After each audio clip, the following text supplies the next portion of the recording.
श्री गुरु कृष्णदेव बाबा यांच्या आशीर्वादाने, त्याचप्रमाणे वैकुंठवासी गुरुवर्य नवनाथ बाबा यांच्या आशीर्वादाने हा आपला श्री गुरु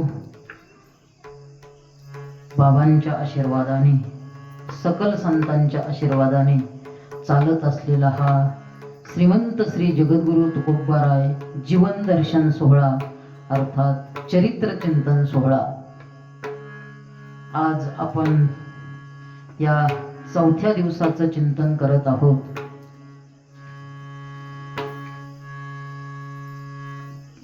संतांचं चरित्र हे अलौकिक आहे, महान आहे आणि सर्व समाजाला, साधकाला एक पथगामी आहे. जीवनामध्ये जीवन जगत असताना आपण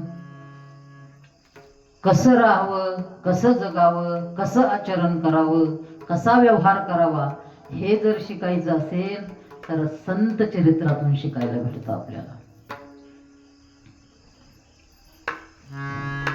असं ठरवलं होतं की चला चिंतन करू, परंतु खूप साथ संगत भेटली, कलाकार मंडळी भेटली. विशेष म्हणजे आमचे अशोक महाराज पारठे, त्यांनी बाबा आपण संगीतच करू. आमचं तर असं ठरलं होतं उभा ठेवा खरा काय एकदा सुरू झालं म्हणजे, पण ते नाही चला होऊन जाईल म्हणे संगीत करू. आणि मग संगीत करण्याकरता अशोक महाराज, आमचे वैभव महाराज, त्याचप्रमाणे भजनी मंडळातील असणारे बाळासाहेब असतील, अरुण भाऊ आहे, आपले अक्षय महाराजही येत होते, आणि आज पेटी मास्तर असणारे आमचे गणेश महाराज गवळी आहे, पत्रकार नानासाहेब चेडे आहे, आणि दररोज चांगल्या प्रकारची सिस्टीम लावणारे आणि निष्ठावान असणारे आमचे प्रमोद भाऊही या ठिकाणी दररोज येतात आणि माईक सिस्टीम लावतात.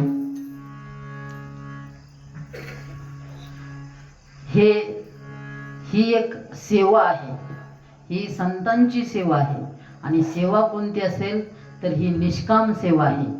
आणि जर निष्काम सेवा केली तर आपोआपच काय होत असतं, अंतःकरण शुद्ध होत असतं.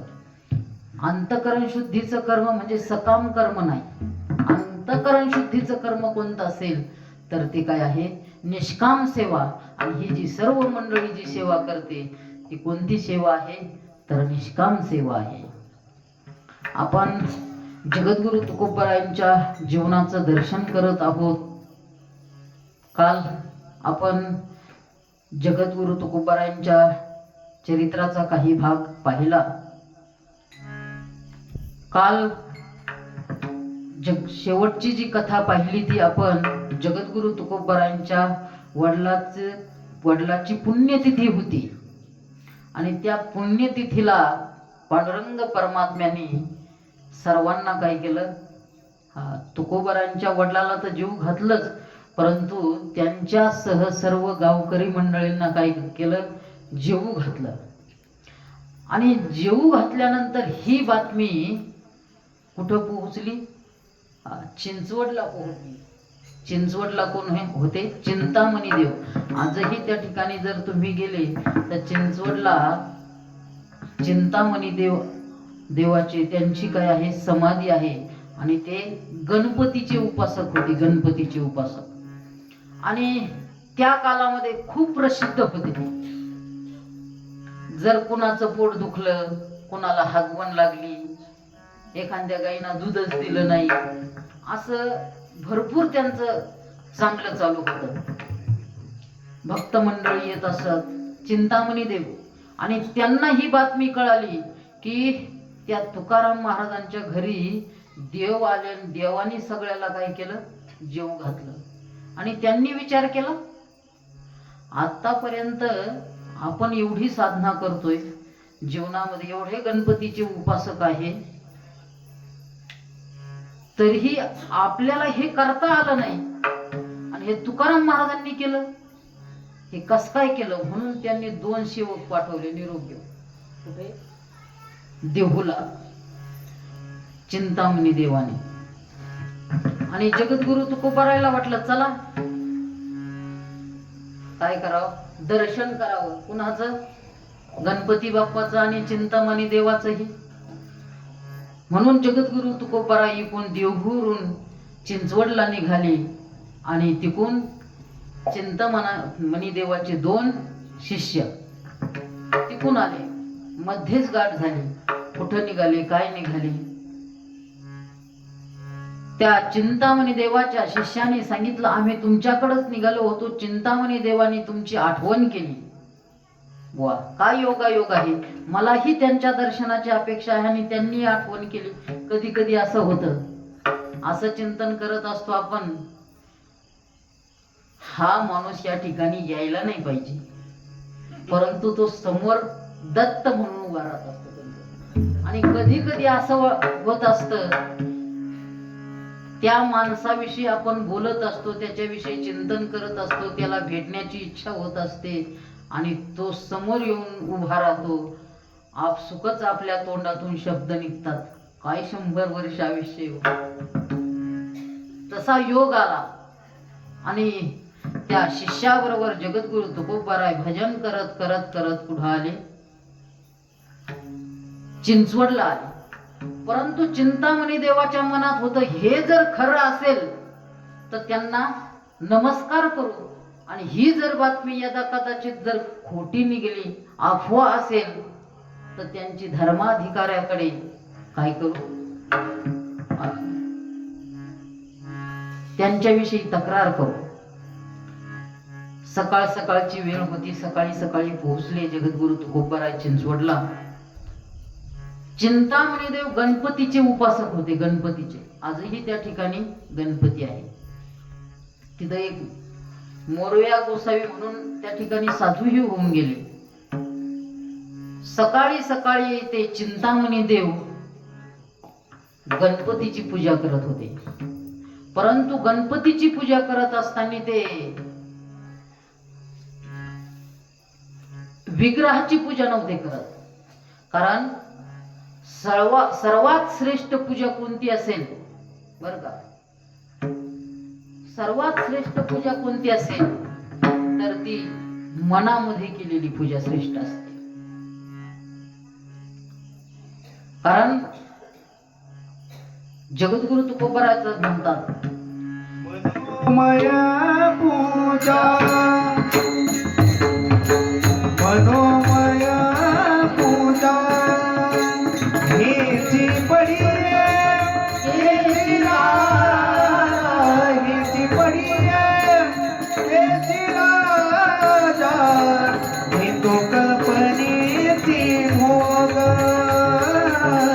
हे तो कल्पनेची भोग. मनोमय पूजा ही काय आहे, सर्वात श्रेष्ठ पूजा आहे. हेची पडी हे केशवराजा. आणि ते चिंतामणी देव मनामध्ये गणपतीची उपासना करत होते, ध्यान करत होते. तेवढ्यात जगद्गुरु तुकोबाराय त्या ठिकाणी पोहोचले आणि पाठीमागे जाऊन उभा राहिले.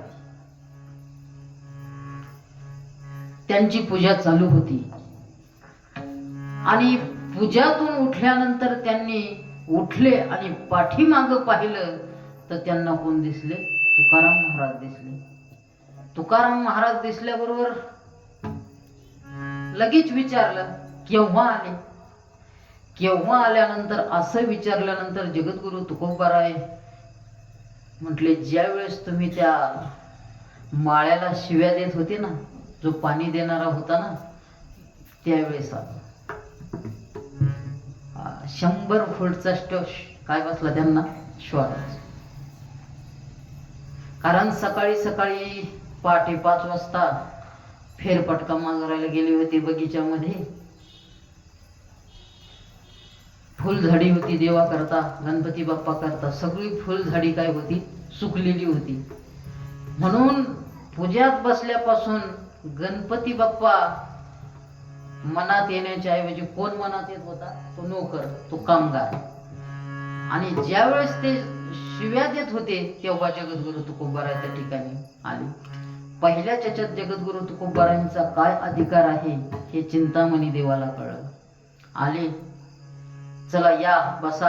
अतिथी देवो भव या न्यायाने त्यांनी त्यांना तिथं सभा मंडपात आणलं, मंदिरामध्ये आणलं आणि बसवलं, पाणी दिलं पिण्याकरता. आता ते गणपतीचे उपासक होते आणि हे पांडुरंगाचे उपासक होते. म्हणता म्हणता जीवनाची काय आली, वेळ जवळ आली. त्यावेळेस तुकोबाराय म्हटले चिंतामणी देवांना, काय अगो तुम्ही गणपतीचे उपासक आहे, तुमची खूप ख्याती पसरलेली आहे, हा सर्व दूर ख्याती पसरलेली आहे, तुम्ही गणपतीची आराधना करता, उपासना करता. आज आपण असं करू की तुम्ही तुमच्या उपास्य देवतेला प्रसादाकरता बोलवा. मी माझी उपास्य देवता आहे, त्या उपास्य देवतेला काय करतो, जेवणाकरता बोलवतो. चालेल. परंतु चिंतामणी देवाला वाटलं एवढं कसं शक्य आहे. हा तुकोबारांनी सांगितलं चला पात्र वाढा. आता चिंतामणी देव म्हणजे काय होते, ब्राह्मण होते. पात्र लावत असताना जगद्गुरु तुकोबारायचं पात्र समोरच्या बाजूला लावलं, आपलं पात्र ह्या बाजूला लावलं. कारण पूर्वी असं चालतच आलं होतं, स्पृश्य अस्पृश्यता होतीच, त्याला नाकारता येत नाही. म्हणून समोर पात्र टाकलं आणि इकडे एक पात्र टाकलं. जगद्गुरु तुकोबाराय म्हटले अजून एक पात्र टाका. आणि चिंतामणी देव बसले, तिथं एक पात्र टाकायचं सांगितलं.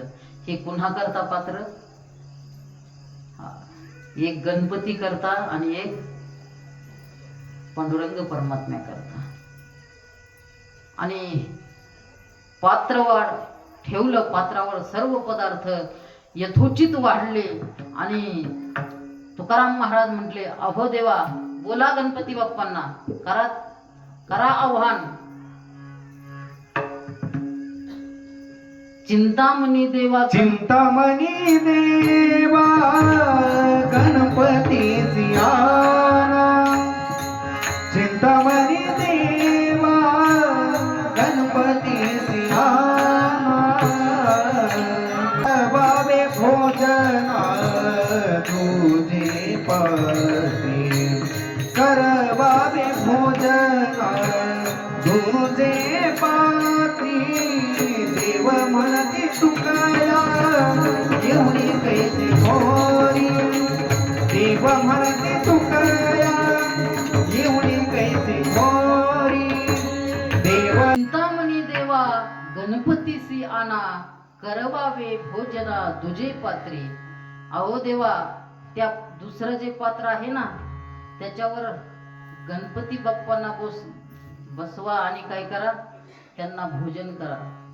असं कोण म्हणतात, तुकाराम महाराज. लगे गणपती बाप्पांनी काय केले, चिंतामणी देवाने डोळे लावले आणि गणपती बाप्पाचं ध्यान करायला सुरुवात केली. गजाननं भूतगणाधिसेवितं कपित्थ जम्बू फलचारु भक्षणं उमासुतं शोक विनाशकारकं नमामि विघ्नेश्वर पाद पंकजम. माझ्यावर हे विघ्न ओढवलेलं आहे, तुम्ही विघ्नहर्ता आहे. या गणपती बाप्पा वक्रतुंड महाकाय सूर्यकोटी समप्रभ निर्विघ्नं कुरु मे देव सर्व कार्येषु सर्वदा. अशी गणपती बाप्पाची काय केली, आराधना केली. तेवढ्यात जगद्गुरु तुकोबाराय म्हटले, अहो देवा थांबा जरा, थोडा थांबा. सध्याला गणपती बाप्पा इथं नाहीये, मंदिरात नाही गणपती बाप्पा. त्यांचा भक्त एक समुद्रात बुडवतोय, त्याला काढायला गेले. आले असतील गणपतीचे दिवस असतील, एखादा गणपतीलाच बुडवायला गेला असेल आणि म्हणून त्याला काढण्याकरता मुंबईच्या अरबी समुद्रात चमकले. असं कस काय म्हणे, थांबा म्हणे थोडं. एक भक्त बुडालाय, त्याला काढण्याकरता समुद्रात गेले. आणि त्यावेळेस जगद्गुरु तुकोबाराय थोडं थांबले आणि मग म्हटले चिंतामणी देवाला, अहो देवा आले बाप्पा आले, आता मंदिरात बोलवा. आणि मग इतकं बोलावलं तरीही गणपती बाप्पा येत नाही. चिंतामणी देव म्हटले, अगोदर मी बोलवण्यापेक्षा तुम्ही पांडुरंगाला बोलवा ना. मी गणपती बाप्पाला बोलवतो. जगद्गुरु तुकोबारायांनी की पांडुरंग परमात्म्याची आराधना केली, तो कुठं नाही. सर्व व्यापक परमात्मा विठ्ठल जळी स्थळी भरला, रिता ठाव नाही उरला, तो म्या आजी दृष्टीने देखिला, विठ्ठलची विठ्ठलची विठ्ठलची. ईशावास्यम इदं सर्वं यत्किंच जगत्यां जगत्तेन त्यक्तेन भुंजिता मा मृदत कस्य सिद्धनम. ईशावास्यम इदं सर्वं जगतम, कुठं नाही, तो नाही ठाव ऐसा उरलासी कवन, सर्वत्र संपूर्ण गगन जैसे. जसं गगन सर्व ठिकाणी, तसा तो काय आहे, सर्व ठिकाणी व्यापून भरलेला आहे. आणि तुकोबारायने निस्ती प्रार्थना केली, श्री अनंता मधुसूदना पद्मनाभा नारायणा जगव्यापका जनार्दना आनंद घना अविनाशा, अशी प्रार्थना केली पांडुरंग परमात्म्याला. जशी येई येई धावोनिया, विलंब का वाया लाविला, कृपाळी विठाबाई विश्वंभरे भवच्छेदके, कोठे गुंतली समाय विश्वव्यापके. असं जगद्गुरु तुकोबारायांनी म्हटल्यानंतर पांडुरंग परमात्मा त्या ठिकाणी आले आणि ताटावर बसले. देवाला काही पांडुरंग परमात्मा दिसत नाही, परंतु जगद्गुरु तुकोबारायला पांडुरंग परमात्मा दिसत होता. देव म्हणतात, अहो तुकोबा बोला ना पांडुरंग परमात्म्याला. आणि तेवढ्यात भगवान परमात्म्याच्या पैंजनाचा काय आला, आवाज आला. आणि तो आवाज चिंतामणी देवाने ऐकला. त्यांना वाटलं पांडुरंग परमात्मा आले. तुकाराम महाराज म्हणतात, अहो चिंतामणी देवा बोलवा ना गणपतीला, उशीर व्हायला लागलाय. अन्न काय व्हायला लागलं, शिळ व्हायला लागलं, शिळ. वाढ वेळ झाला शे झाले तस ब्राह्मण देव म्हणती तुकया एवढे कैसे कोरी. वाढ वेळ झाला, शिळे झाले अन्न, आणि तटस्थ ब्राह्मण बैसले ती. अहो किती वेळ झालाय, किती वेळ तर तुम्ही गणपती बाप्पाला बोलवताय. अन्न शिळ व्हायला लागलंय. आणि ब्राह्मणाच्या पंक्ती बसलेल्या होत्या, तटस्थ बसल्यात. त्यांना असं वाटत होतं कधी होतंय ब्रह्मार्पणम ब्रह्म हवीर ब्रह्माग्नो ब्रह्मणाहुतम. त्यांना असं काहींना असं वाटायला लागलं की आत्ताच वदनी कवळ घेता नाम घ्या श्रीहरीचे, सहज हवन होते नाम घेता पुकाचे, जीवन करी जीवित्व अन्न हे पूर्ण ब्रह्मन पुंडलिक वरदा. परंतु खूप उशीर झाला. गणपती बाप्पाने खूप प्रयत्न केला, कशा करता, बोलवण्याकरता, परंतु येईना. त्यावेळेस चिंतामणी देवाने जगद्गुरु तुकोबारायला नमस्कार केला आणि साष्टांग दंडवत घातला. आणि तुकोबारा म्हटले, तुम्हीच बोला ना गणपतीला. देवा तुमचा सुकृते, देवा तुमचा सुकृते, अनिल त्वरित मोरयासी, अनिल त्वरित मोरयासी. देवा म्हणती तुकया एवढी पैसी तोरी. तुकाराम महाराज म्हणतात, अहो तुमच्या पुण्याईनेच मी काय करतो, मोरयाला आणतो, म्हणजे गणपतीला आणतो. आणि मग जगद्गुरु तुकोबारायांनी गणपतीचं काय केलं, आव्हान केलं. आणि गणपती बाप्पा त्या ठिकाणी आले. गणपती बाप्पा आल्यानंतर चंपून जागी झाले. कोण, खडकून चिंतामणी देव. आणि जवळ गेले, त्यांच्या जवळ गेले. पण गणपती बाप्पाचा जो शेला होता ना, तो असा ओला दिसला, ओला. चिंतामणी गपचीप गेले, तो शेला धरला हातात आणि असा पिळीला थोडासा. काय, शेला पिळवला आणि ते पाणी काय केलं, थोडस पिलं. काय खरंच ना, ते खारं पाणी लागलं ना. आणि मग त्यांना प्रतीती आली की जगद्गुरु तुकोबाराय हे पांडुरंगाचे उपासक तर आहेच, परंतु साक्षात पांडुरंग परमात्मा त्यांच्याबरोबर खेळतो, बागडतो, त्यांनी जिथं बोलवलं तिथं बोलवतो. आपण फक्त आपलं काय झालेली आहे, फक्त प्रसिद्धी झालेली आहे.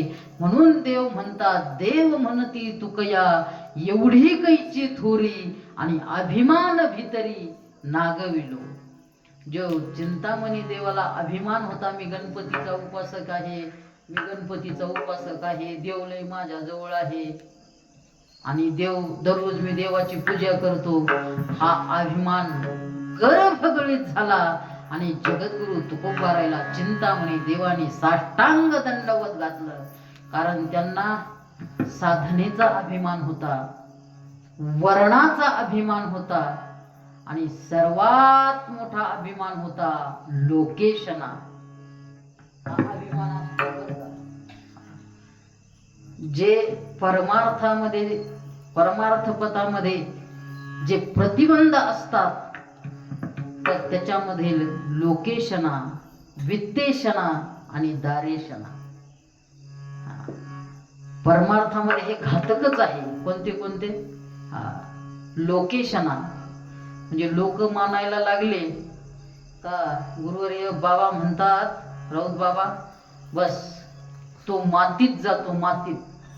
नवीनच आलेला असतो एखादा साधक, नवीन कुठंतरी थोडंफार वाचता यायला लागलं, कुठंतरी थोडं म्हणता यायला लागलं, कुठंतरी 2-4 बोल चांगले बोलता यायला लागले. तुकाराम महाराज काय म्हणतात, लगेच त्याला बी असं वाटत मी काय झालो, महाराज झालो. आणि लोकालाही असं वाटतं की हे संत महात्मे झाले. हे बाबांचे शब्द आहे बरं, तुम्ही ऐकत असतात. आणि मग असा काय होत असतो, अभिमान होत असतो. एक ध्यानात ठेवा, महाराज झाला म्हणजे तो लगेच साधू झाला असं नाही. महाराज झाला म्हणजे तो साधू झाला असं नाही. त्यालाही शरीर असतं, प्रकृती सत्व रज तम गुणापासून ही प्रकृती शरीर निर्माण झालं असतं, त्याच्याकडेही दोष असतात. तोही काय करत असतो, आपल्या साधनेच्या द्वारे जे दोष आहे ते नष्ट करण्याचा प्रयत्न करत असतो. आपण मूर्खपणा करतो, काय बाबांचे शब्द आहे, आपण असा मूर्खपणा करतो की नाही हे तर संतच झालेले आहे. परंतु संत कधी वाकडा पाय टाकतील, ज्यांना तुम्ही डोक्यावर घेता, काय ज्यांना तुम्ही डोक्यावर घेता, एक दिवस तुम्हीच त्यांना काय करता, पायाखाली घालता. तुकाराम तुकाराम तुकाराम तुकाराम तुकाराम तुकाराम तुकाराम तुकाराम.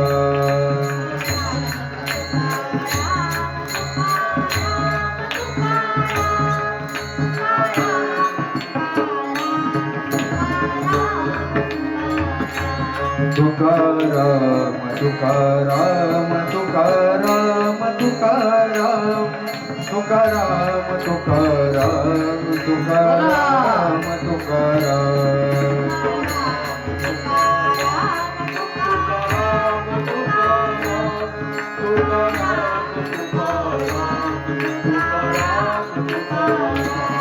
तुकाराम तुकाराम तुकाराम तुकाराम.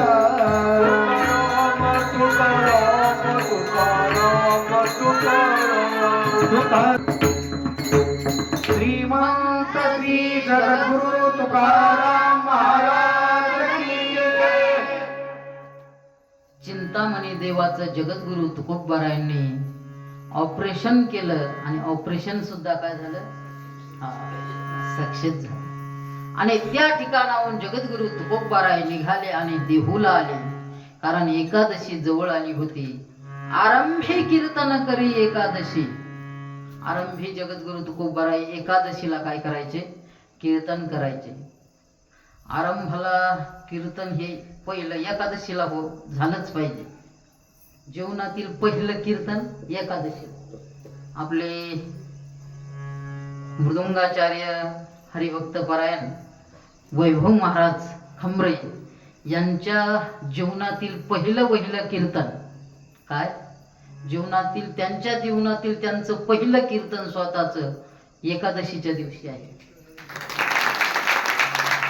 आता जी येणारी एकादशी आहे ती एकादशी 24 तारखेला आहे. किती?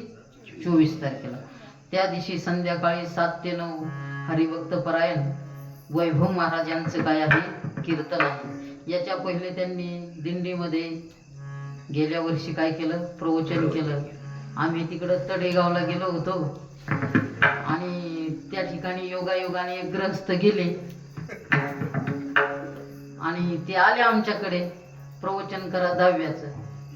परंतु आम्ही 10वा 13व्याचं प्रवचन करत नाही.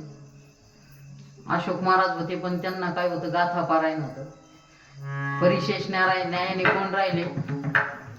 वैभव महाराज. त्यांना म्हटलं जा आता नदीच्या काठाला करा सेवा. आणि तेव्हापासून दिंडीपासून प्रवचन करायला लागली. आणि आता त्यांना म्हटलं करा कीर्तन. पहिल्यांदा हा नाही हा नाही हा नाही करून करून म्हटलं हा नाही आता नाही, हा नाही लई झाला. आता काय झालं पाहिजे? कीर्तन झालंच पाहिजे. आणि त्यांनी हे आता कीर्तनाची तयारी सुरू केलेली आहे. तसं जगद्गुरु तुकोबाराय सुद्धा एकादशीला काय केलं? कीर्तन केलं. आणि एकादशीला कीर्तन केल्यानंतर एकादशीचा दिवस होता आणि एकादशीचा कीर्तन झाल्यानंतर जगद्गुरु तुकोबाराय चिंचवडवरून कुठं आले?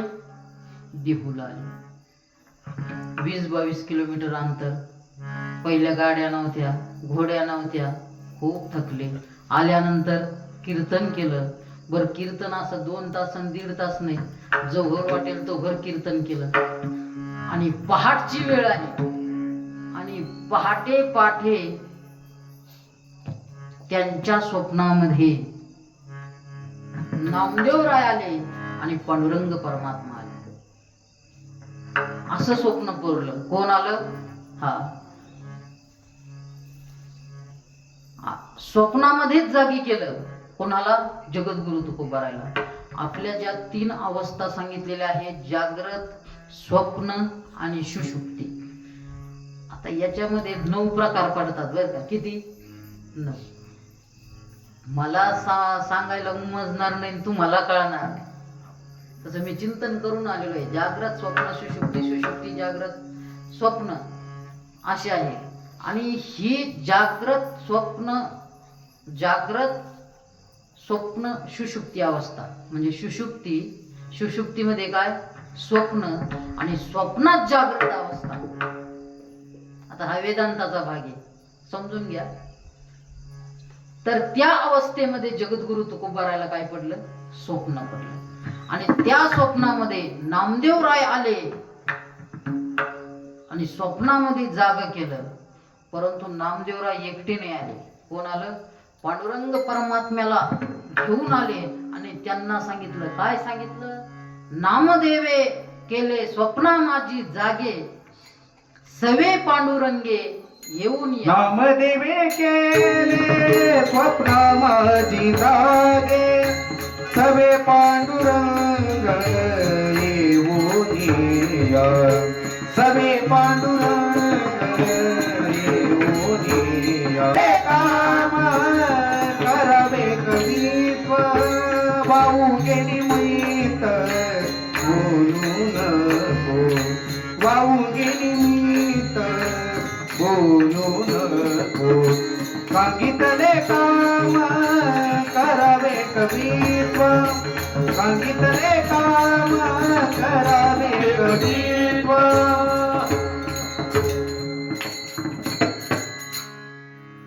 नामदेवे केले स्वप्ना माझी जागे, सवे पांडुरंगे येऊन या. करावे कवित्व, सांगितले काम करावे कवित्व. आणि वावगे निमित्त बोलू नये. काहीच कारण सांगू नका. काय? वावगे निमित्त बोलू नये म्हणजे मला जमणार नाही, माझ्यापाशी वेळ नाही, मी खूपच बिझी असतो, खूपच तारखा वाढल्या. म्हणजे कीर्तनकार होते जगद्गुरु. वावगे निमित्त म्हणजे त्याच्यामध्ये अनेक प्रकारचे निमित्त आले ना. मला भजनच करावं लागत, हे असं बाकीचे कारण काय? कारण मीमांसा करू नका. आणि पांडुरंग परमात्म्याने सांगितलं करा. कारण नामदेवरायांनी संकल्प केला होता. नामदेवराय, कारण नामदेवरायाला समजलं की त्या वाल्मिकीने काय केलं, 100 कोटी श्लोकामध्ये भगवान परमात्म्याचं वर्णन केलं, त्या वाल्मिकाने केलं. आणि मी 24 तास या पांडुरंग परमात्म्या बरोबर राहतो आणि त्याची एक वळ सुद्धा माझ्याकडून झाली नाही. असं म्हटल्यानंतर संकल्प आला आणि लगेच संकल्प बोलून दाखिला, 100 तुझे करीना अभंग, वरतून दाविन नामा म्हणे, तुझे 100 कोटी अभंग करेल.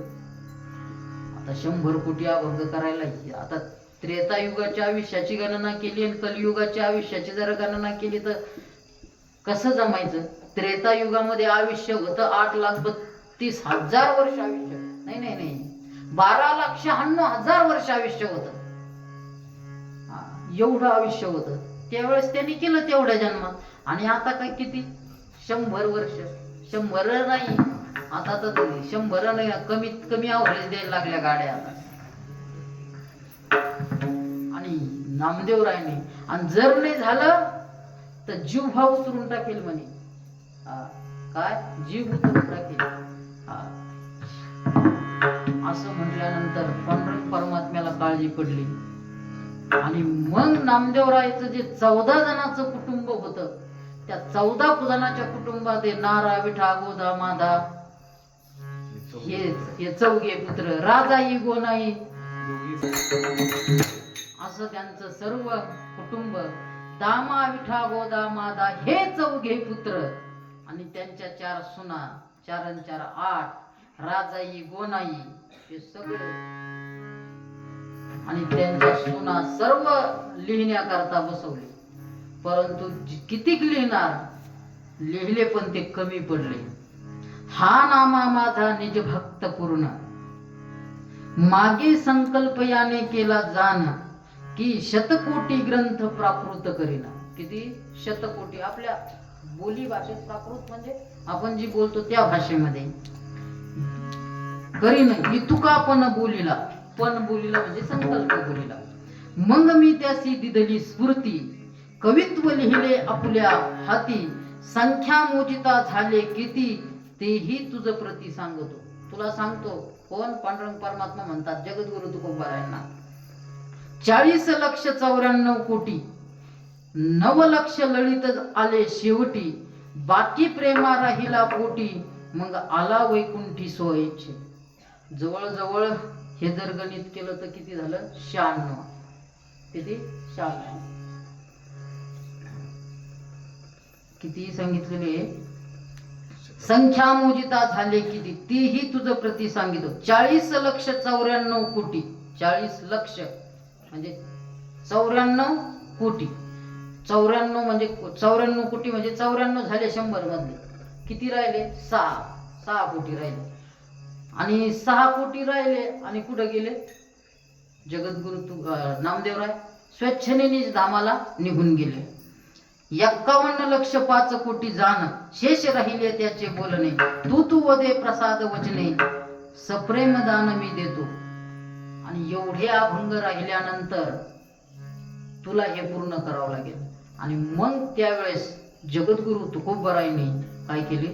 त्यांना स्वप्नामध्ये सांगितल्यानंतर तेव्हापासून जगद्गुरु तुकोबारायांनी अभंगाची रचना सुरू केली. रचना करत असताना वाणी लागते, शब्द लागते, ज्ञानही लागत. काय काही कोणतीही जरी रचना करायची म्हटलं तर एक तर शब्द लागते, वाणीही पाहिजे, आणि सर्वात महत्वाचं काय पाहिजे? ज्ञान पाहिजे. जगद्गुरु तुकोबारायला पांडुरंग परमात्म्याने वाणी म्हणजे सरस्वतीला बसून टाकलं. ज्ञानही देऊन टाकलं पांडुरंग परमात्म्याने. कारण जगद्गुरु तुकोबाराय नेहमी ज्ञानेश्वरीचं पारायण, एकनाथी भागवताचं पारायण, परंपरेनं असं सांगितलं जातं जगद्गुरु तुकोबारायांनी जवळजवळ एकनाथी भागवताचे 1000 पारायण केले. किती? 1000. आणि योग वासिष्ठाचं चिंतनही केलं होतं. आणि मग भगवान परमात्म्याने ऐका, यशस्वी औदार्य, ज्ञान, वैराग्य, ऐश्वर्य तू तर ज्ञानाचीच मूर्ती. असं ज्ञान असणार ते ज्ञान पांडुरंग परमात्म्याने जगद्गुरु तुकोबारायला दिलं. ददामि बुद्धी योगम तम येन मामो पयांती. ते ज्ञान जगद्गुरु तुकोबारायला दिलं. आणि मग जगद्गुरु तुकोबाराय असे जे तुकोबाराय आहे, कसे होते जगद्गुरु तुकोबाराय? तुका सर्वा श्रेष्ठ प्रिया अम्मा थोर, जो का अवतार नाम याचा. आणि मग नामदेवरायच अवताराला आले साक्षात जगद्गुरु तुकोबारायच्या रूपात. कशा करता? राहिलेले शेष अभंग लिहिण्या करता.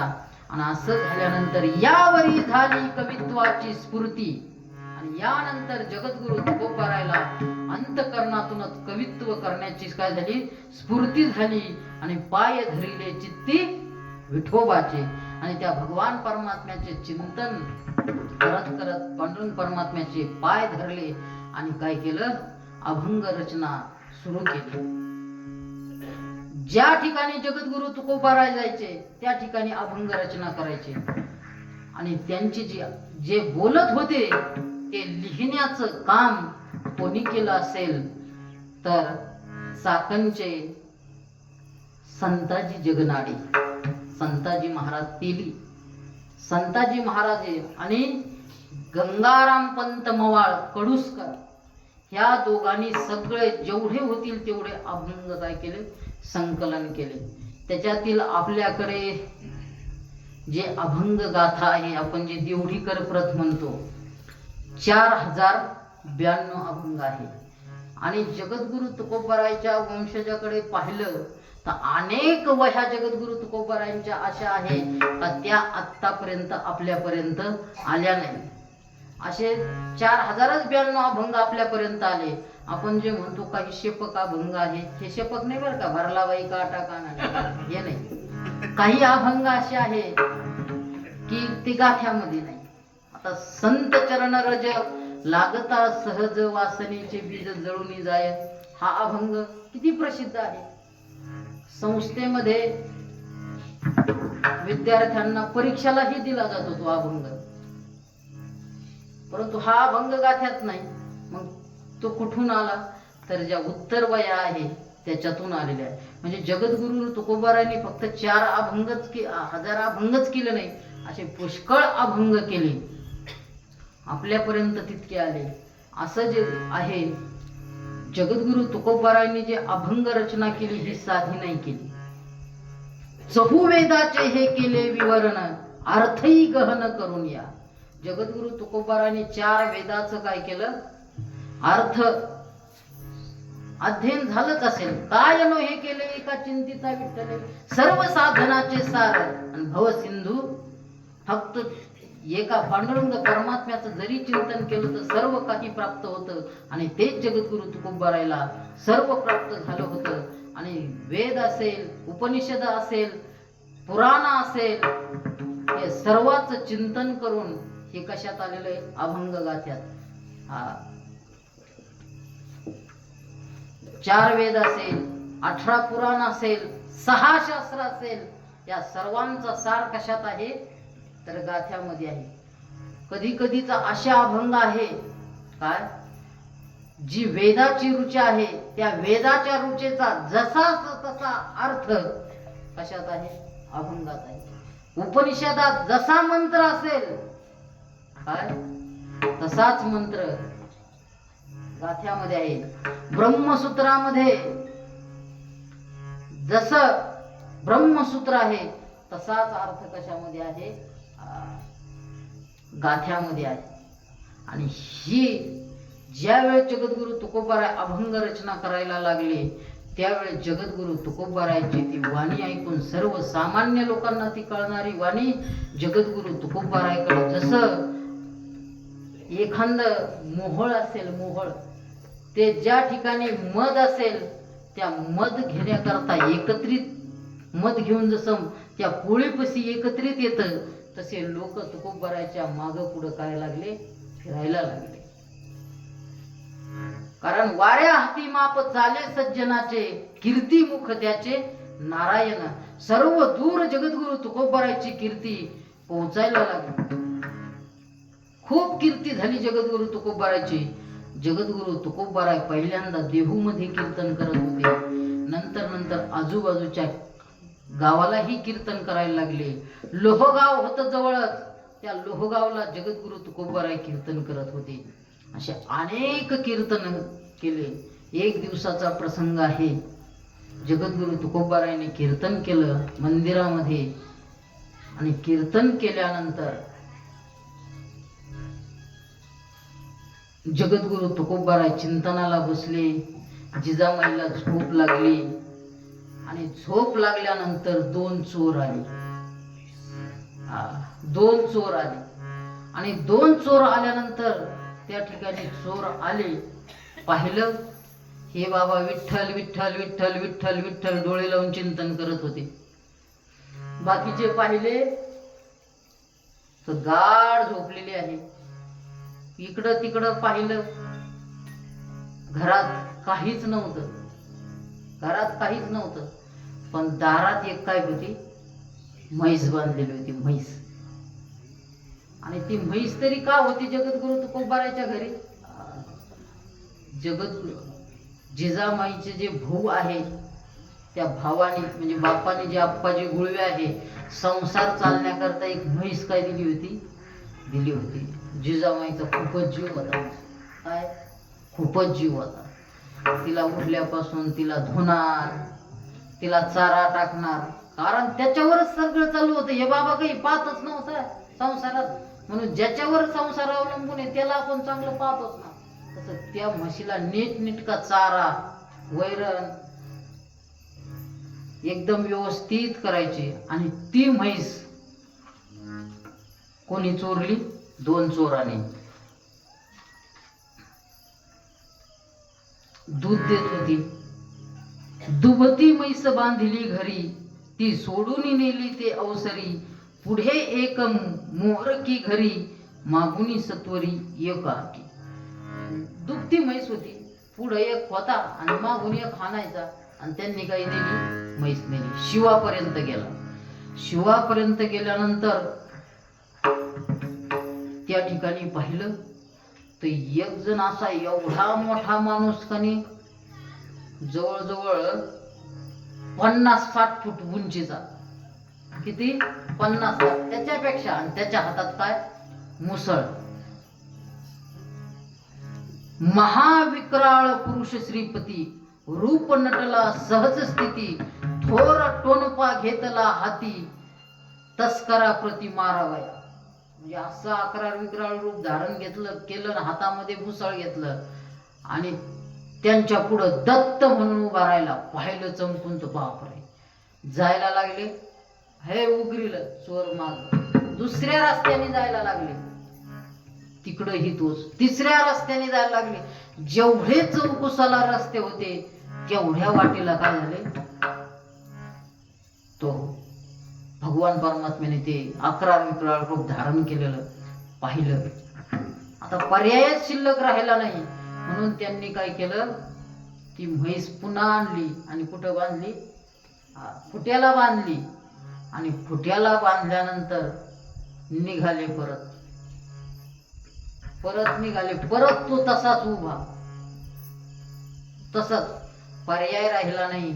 आणि ते दोन चोर जगद्गुरु तुकोबारायच्या चरणावर नतमस्तक झाले. आणि जगद्गुरु तुकोबाराय, काय रे, काकड्याला आले काय? नाही, काकड्याची वेळ झाली होती तोपर्यंत. एवढं चौकस फिरायला काकड्याला आले काय? काकड्याला नाही. आम्ही म्हैस चोरायला होतो. अरे जा घेऊन, आजीची झोपलेली चोर, जा घेऊन,